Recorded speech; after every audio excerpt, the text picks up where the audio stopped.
এই তামাম কায়নাতকে যদি বিক্রি করে দেওয়া হয়, পুরা দুনিয়ার ভিতরে যত ধরনের দামি মূল্যবান হীরা জহরত পাথর সহ ডায়মন্ড সহ যত ধরনের দামি দামি জিনিস আছে গো, সমস্ত টাকা পয়সা সম্পদ সব কিছু কেউ যদি বিক্রি করে দেওয়া হয়, সব কিছু বিক্রি করে দিলেও জান্নাতের যে ইট থাকবে গো, যে বাউন্ডারি করবে, ওই জান্নাতের ইট যে থাকবে, ইটের মধ্যে যে বালির কণা থাকবে, একটা ইটের বালি এর যে দাম আছে পুরা কায়নাতকে বিক্রি করলে জান্নাতের একটা বালির কণার সমতুল্য হইতে পারবে না।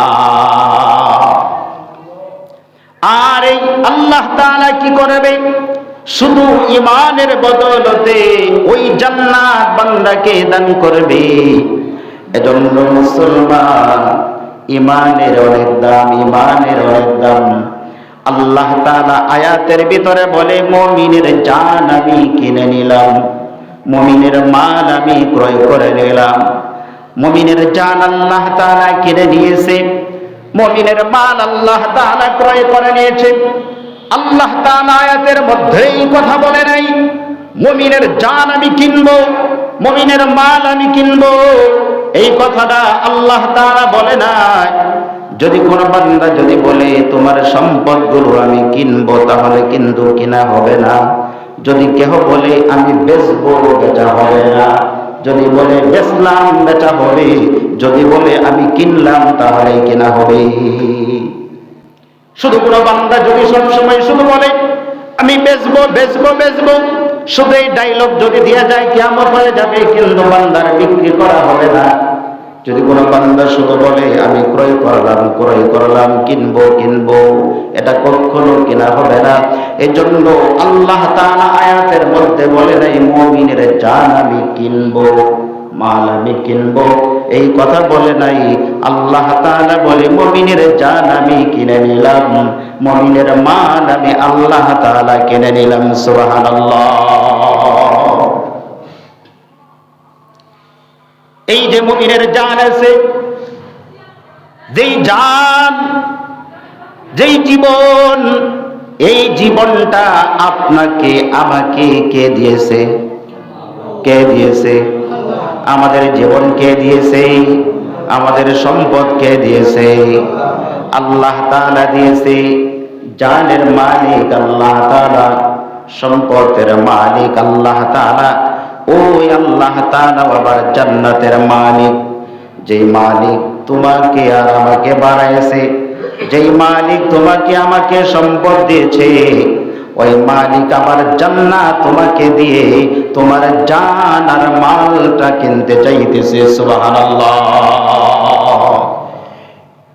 এটা আজব বেচা কিনা। তিনি নিজেই দান করতেছে, আবার নিজেই ক্রয় করতেছে। তাফসীরের কিতাবের ভিতরে আসছে, ভালো করে বোঝার চেষ্টা করে। প্রত্যেকটা বান্দা তার যেই জিনিসটা বিক্রি করতে চায়, তার কাছে যেটার মূল্য থাকে না, অর্থাৎ দরকারি কোনো জিনিস কোনো বান্দা সহজে বিক্রি করতে চায় না। যেই জিনিসটার যে মূল্য বুঝে ওই জিনিসটা ঘরের ভিতরে রেখে দেয়, ওই জিনিসটার হেফাজতের দায়িত্ব নিয়ে নেয়, এই জিনিসটা নষ্ট করা যাবে না। আর যেই জিনিসটার মূল্য থাকে না, অতিরিক্ত হয়ে যায়, ওই জিনিসটাকে মানুষ বিক্রি করে দেয়।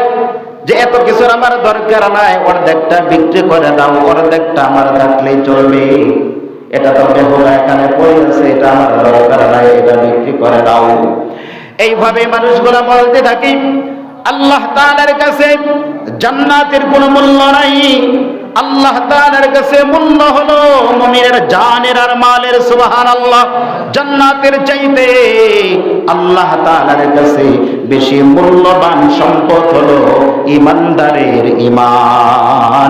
ঈমানের দাম আল্লাহ তাআলার কাছে জান্নাতের চাইতে অনেক বেশি। সুবহানাল্লাহ। আর ইমানদারের কাছে ঈমানের চাইতে বান্দার কাছে জান্নাতের দাম হলো বেশি।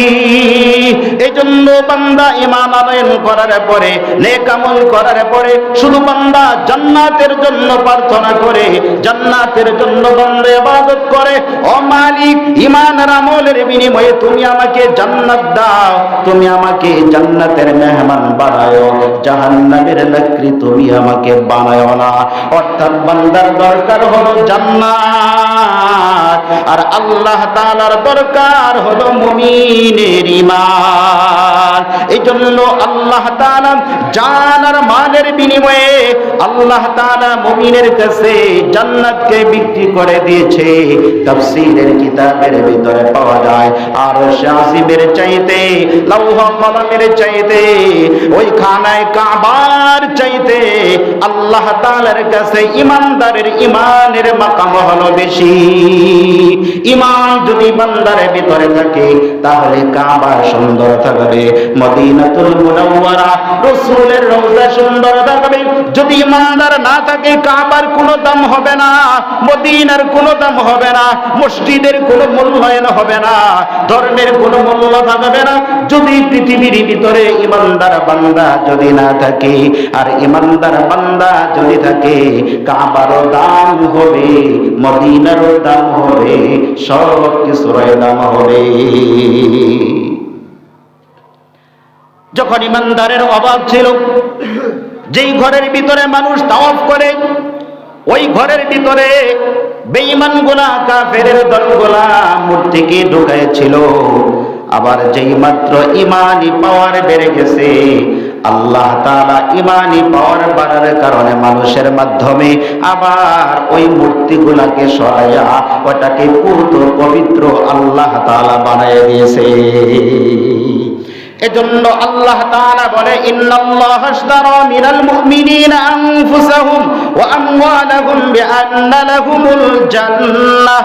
আল্লাহ তাআলা মুমিনের জানকে কিনে নিয়েছে, মুমিনের মালকে কিনে নিয়েছে, বিনিময়ে মুমিনকে আল্লাহ তাআলা জান্নাত দিয়েছে।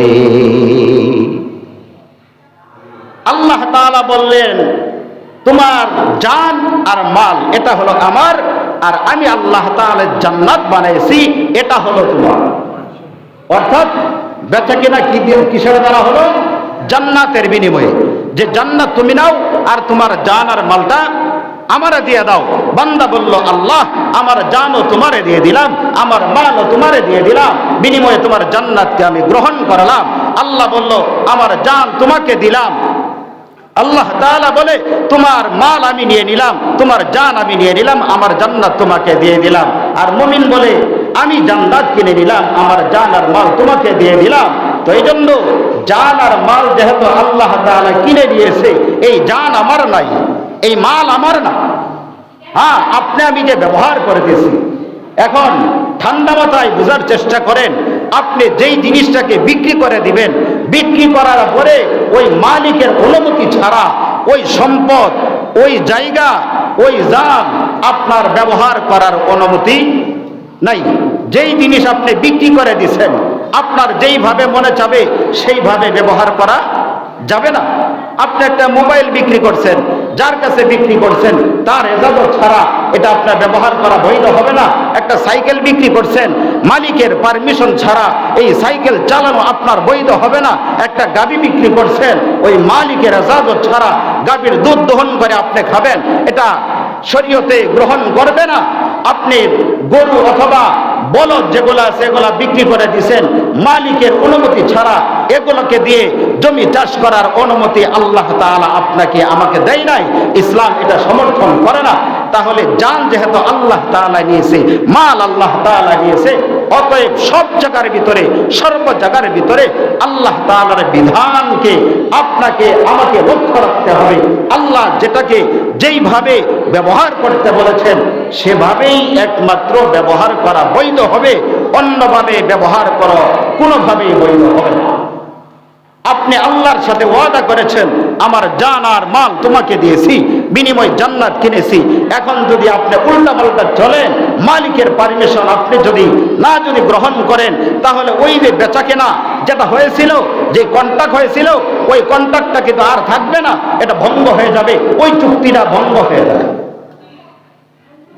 কিন্তু আল্লাহ তাআলা এমন দাতা, এমন দয়ালু, তার বেচা কেনার সিস্টেমটা দেখেন। তিনি বলেন, বান্দা তুমি তো আমার সাথে ওয়াদা করেছো, তোমার জান আর মাল আমাকে দিয়েছো, বিনিময়ে আমার জান্নাত তুমি কিনেছো। এখন তুমি কোনো না কোনো কারণে গুনাহের কাজ করে ফেলেছো, অন্যায় করেছো, অপরাধ করেছো, এ কারণে তোমার সাথে আমার যে কন্ট্রাক্ট ছিল ওই চুক্তি কিন্তু ভঙ্গ হয়ে গেছে। এখন কি বান্দা তুমি কি জান্নাত পাবা না? তুমি কি হতাশ হয়ে যাইতেছো? আল্লাহ বলে, না, হতাশ হওয়ার দরকার নাই, টেনশন করার দরকার নাই। বান্দা তুমি একবার তোমার চুক্তিকে ভঙ্গ করেছো, আবার আমি আল্লাহ তাআলার সাথে চুক্তি করো। আবার যদি বান্দা চুক্তি ভঙ্গ করে, আল্লাহ বলে আবার তুমি নবায়ন করো।